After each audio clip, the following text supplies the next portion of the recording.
So 2.5, we're going to talk about this thing called the power rule, specifically the power rule for derivatives.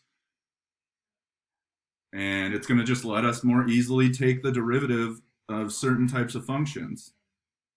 So let's do that. Blue box, so important to write down. The derivative of any constant is 0. So intuitively, we know that a derivative of a slope, the derivative is a slope, and a constant will always be a horizontal line which will have a slope of 0. Therefore, the derivative of any constant will be 0. We can prove this through the limit definition of derivative as well.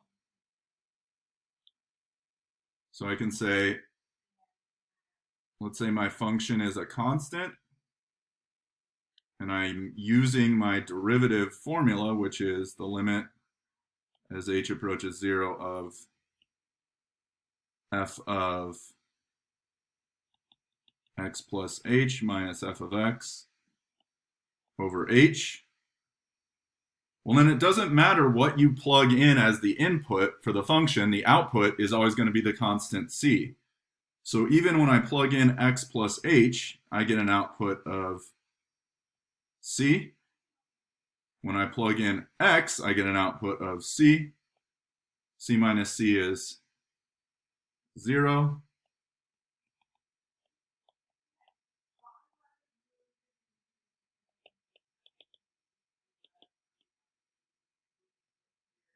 Limit of a constant is that constant, and it checks out analytically as well as graphically that our slope would be 0. All right, again, when you're good with this page, give me a green check and I'll move on.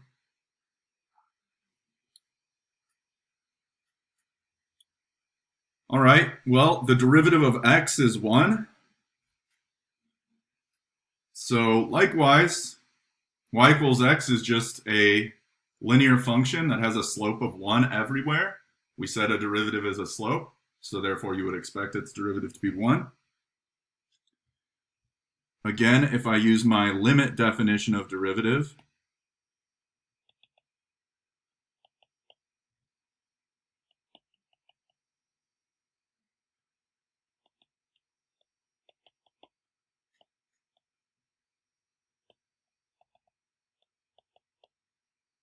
f of x plus h just becomes x plus h minus f of x just becomes x over h. Notice the x's are going to cancel each other out. We're just going to be left with h over h.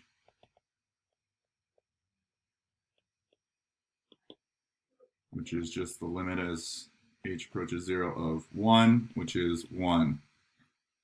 So analytically, I've now showed that my derivative f prime of x would be 1.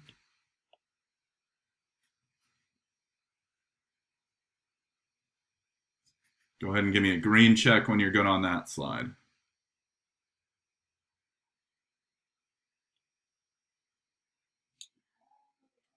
Well, what about x squared?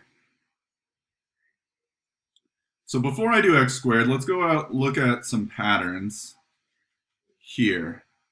Would you say that a constant is the same as saying x to the 0 times a constant? Whoops.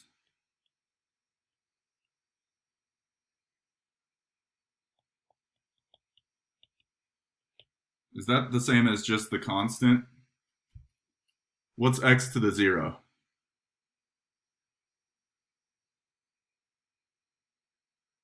1. So yeah, it would be the same as 1 times the constant, which is the constant, right? So do you remember that little pattern we were finding during the last set of notes where we found that it seemed like when we took the derivative, you could bring the power down and multiply it by everything remaining and then take 1 away from the power? But if I bring a 0 down and multiply it by everything, I'm going to be left with,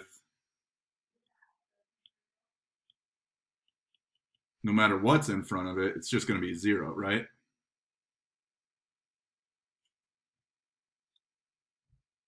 And here, do you agree that x is the same as x to the 1?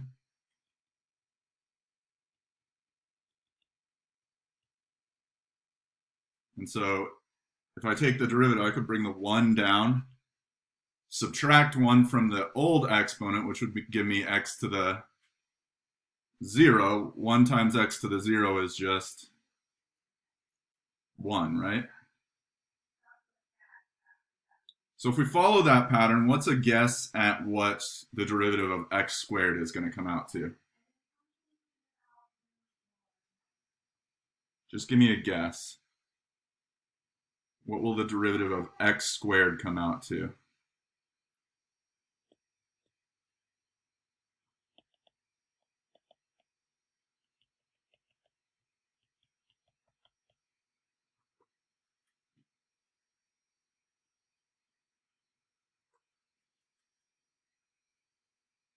Just 2, Ian? So think about the pattern. I brought down the exponent, and that became the coefficient, and then what was the new exponent? Good, it's the old exponent, take away 1, right? So let's see if that comes true. We'll still use our limit definition for this one. So I would have x plus h quantity squared minus x squared over h, which is, expand that out, x squared plus 2xh plus h squared minus x squared over h. Our x squareds cancel. I can divide an h out of every term. So now I'm just left with 2x plus h. Now I can do my direct substitution of 0 in for h, which just leaves me with 2x. So my derivative is just 2x. So to find the derivative, right, the old exponent comes down as a new coefficient, and then we took 1 away from the exponent for our new exponent. This is technically 2x to the first power, right? All right, let's do one more where we verify it with the limit. What do you expect in the chat the derivative of x cubed to be?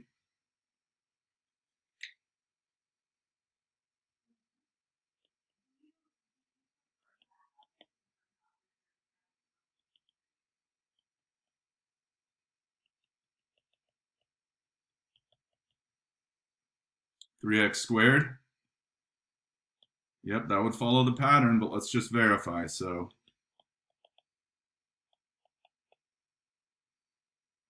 I would have x plus h cubed minus x cubed over h. So there's actually this thing called the binomial expansion theory, which is a fast way to multiply out any binomial raised to a whole number pattern. So what happens is you'll always start out with your first term, in our case x, to the outside power. So this is going to be x cubed.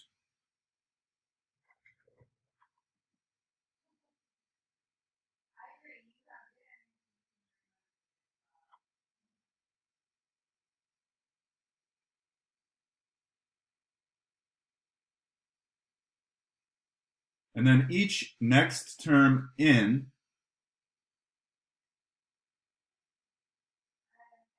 so it's going to be, what, I think plus 3. And you would reduce 1 on the x and give 1 to the h. So 3x squared h. So the exponents on your terms should always add up to that outside power. So what I'm saying is that's 3.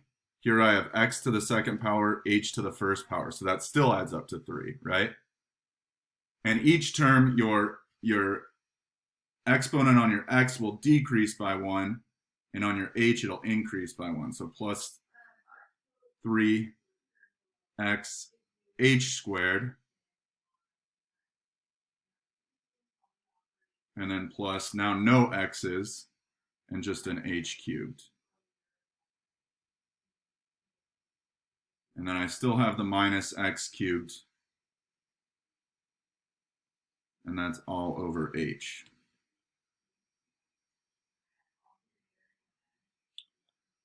So x cubes, whoops, cancel. Everything that's left has an h in it, so I can divide an h out of everything.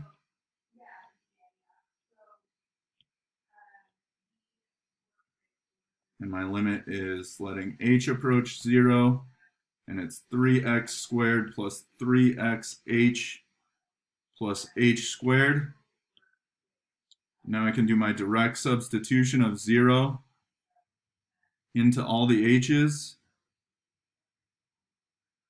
Sorry, that should just be 3xh, not 3x plus h. That's multiplication. So both of those terms to become 0. We're just left with 3x squared, and as you guys kind of conjectured, my f prime of x is 3x squared. All right, give me a green check when you're good with that one. And let's generalize this rule.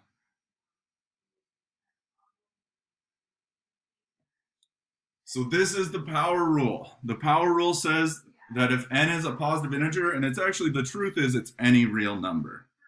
So I'm going to do this. The proof that it's any real number is a little more complex, but I'm going to give you enough of a proof for Calc 1.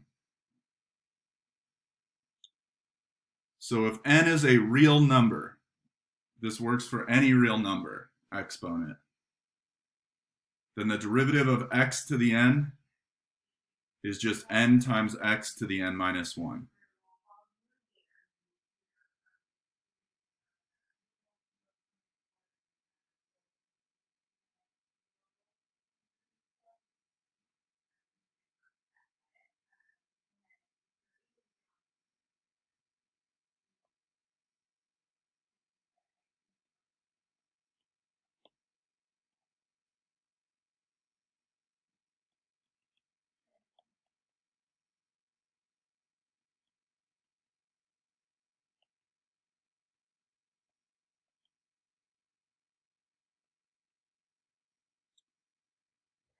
All right, so when we talk about how to prove this, I'm actually going to go back to our original definition of derivative at a point, which was a little bit more, it's similar to our definition of slope between 2 points, right? It's just f of x minus f of a over x minus a, where we just let x get infinitely close to a. And when I apply that to the function that they give us up there, which is x to the n,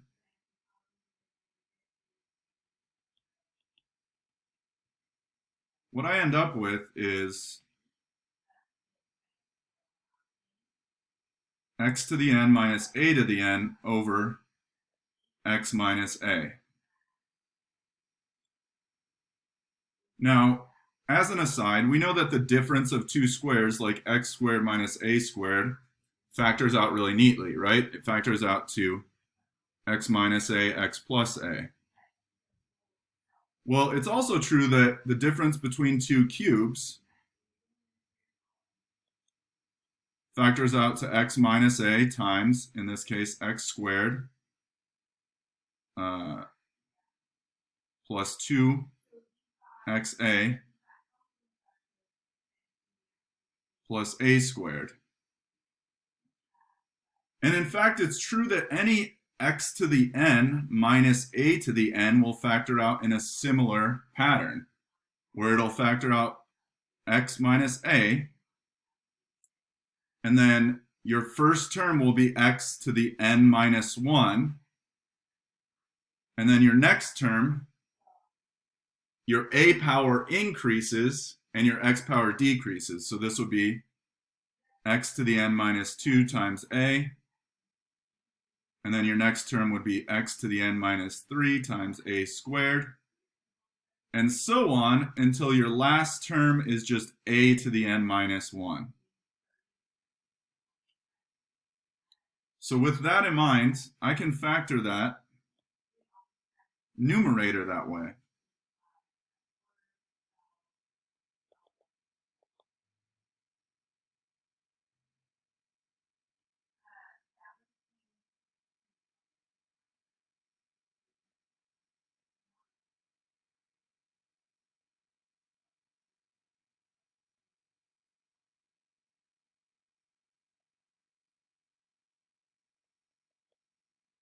So my second to last term is just going to be x, and it will be times a to the n minus 2, and then my last term is just a to the n minus 1.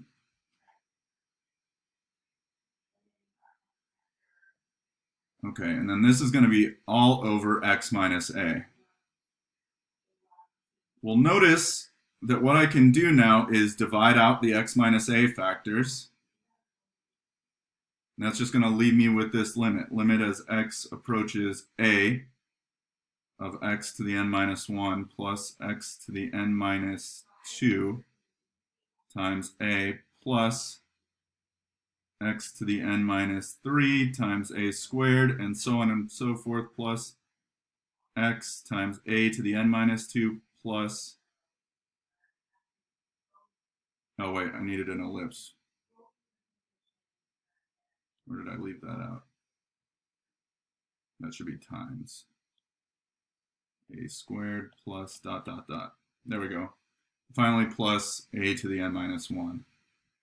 So now we're ready to make our direct substitution. And what we're doing is taking a and plugging it in for all of the x's. Okay? So our first term is just going to be a to the n minus 1. Our second term is going to be a to the n minus 2 times a. Our third term is going to be a to the n minus 3 times a squared, and so on. Our second to last term is going to be a times a to the n minus 2, and our last term is still just a to the n minus 1. So here's what I want to ask. I have a whole bunch of products that involve a's. So let's just look at this one in particular. Do you guys remember how to simplify when you have a product where the base is the same? What do you do with the exponents? What do you do with an exponent when you have the product that the base is the same? So if I had like x to the third times x to the fourth, what does that simplify to? Yeah, Kai, you're right. You add. So that would be x to the seventh, right? So all of these a's, if we add the exponents, what's n minus 3 plus 2? What's n minus 3 plus 2?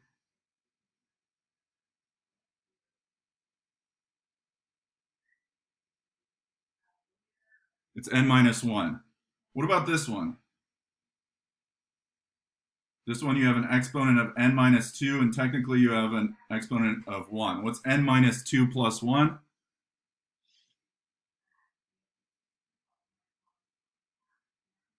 It's still n minus 1. In fact, all of these, you'll notice, are going to simplify to a to the n minus 1. All of them will simplify to a to the n minus 1. They'll all simplify to the same thing. So now we have repeated addition. We're just adding the same thing together over and over again, right? How many total terms are there here? How many total terms do we have here? Well, think of it this way. When our exponent was 2, we had 2 terms in the right factor. When our exponent was 3, we had 3 terms in that right-hand factor. Oh no. I screwed up and it got rid of my whole thing. No. What happened? The point is there were n terms. Oh, good Lord. There were n terms. So you had basically a to the n minus 1 plus a to the n minus 1 plus a to the n minus 1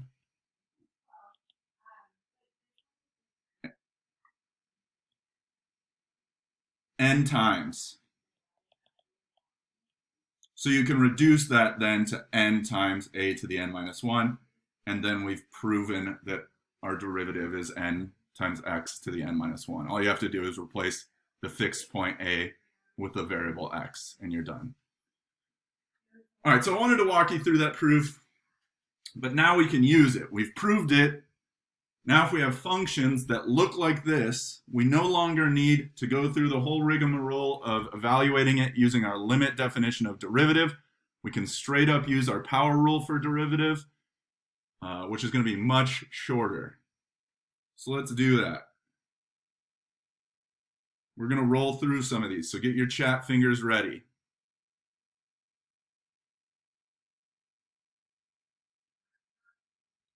All right, A. If f of x is x to the sixth, then what's f prime in the chat?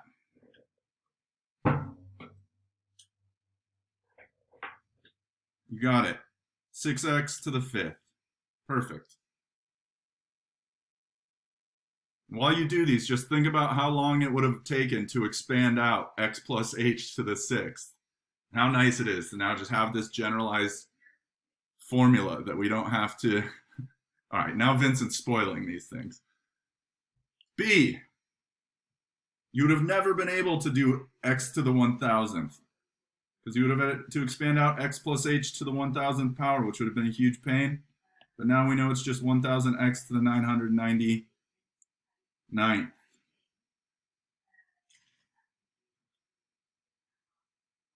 C, now just making sure we remember our different notations. If y equals t to the fourth, then what's dy dt? Still asking for the derivative. So 4t to the third, I agree, Maisie. And then D, now you see that working as an operator. We're taking d dr of r to the third, which is 3r squared. Good job, Ian. That easy. Very straightforward. Give me a green check if you're good with that example. So now let's say we want the tangent, the equation of the tangent to the curve at x equals 2. So remember, now we're looking for an equation of a line. To write the equation of a line, we need two things. We need a point that that line goes through, and we would like the slope of that line. First, let's find a point that we want that line to go through. So I'll find the point of tangency. What's f of 2 equal to?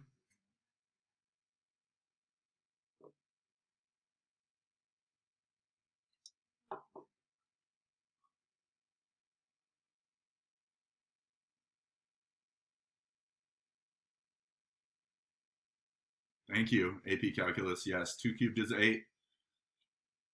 So f of 2 is 8. We have our point. Now we want our slope at that point. So what we can do is just find the generic derivative. That's basically the formula for the slope anywhere. So what's f prime of x in this case?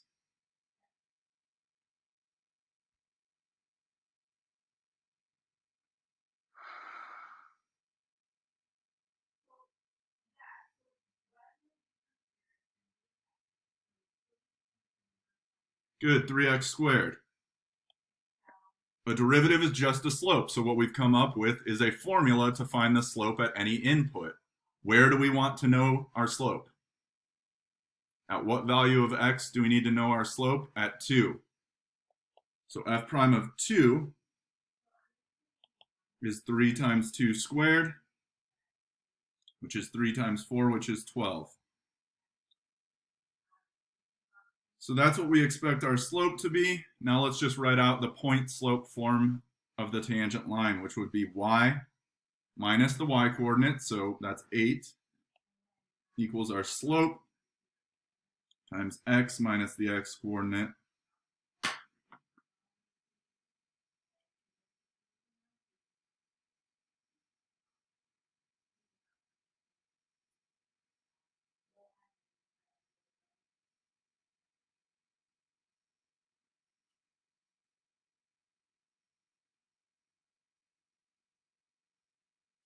All right, real quick. We were looking at the function x cubed.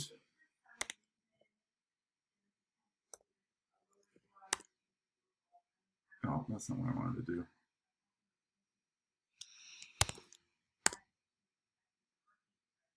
At the point 2, 8.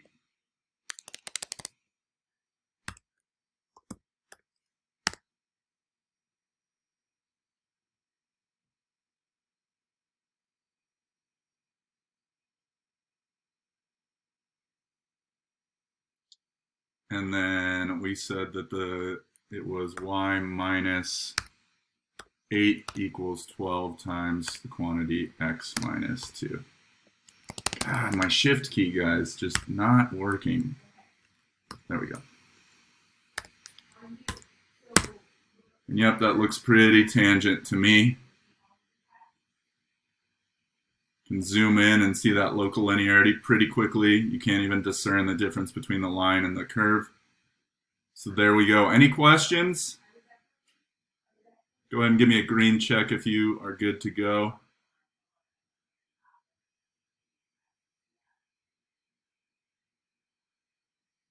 Yeah. Yeah, don't roast each other in the chat. We're in a divisive enough week as it is. This is already going to be a... Yeah, let's go 38, gang.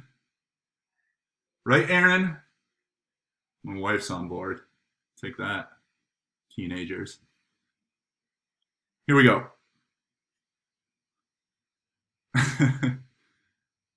All right, let's move on to the next example. I think we only got a couple left.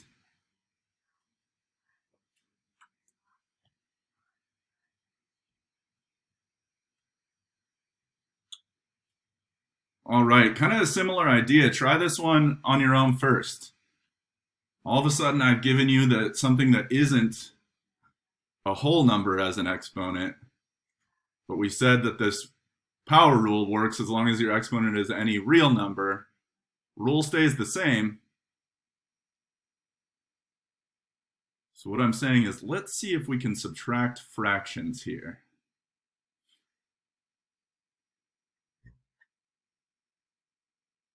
So f prime, my new coefficient is just 3/2, comes down. X to the, what's my new exponent?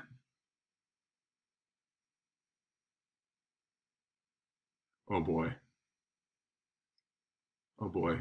We are definitely subtracting and not adding one.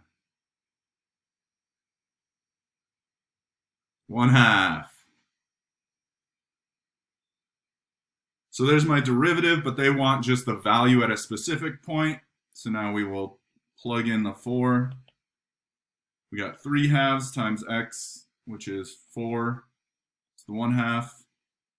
Remember that 4 to the 1/2 is really the square root of 4. So this is 3/2 times 2, which is 3.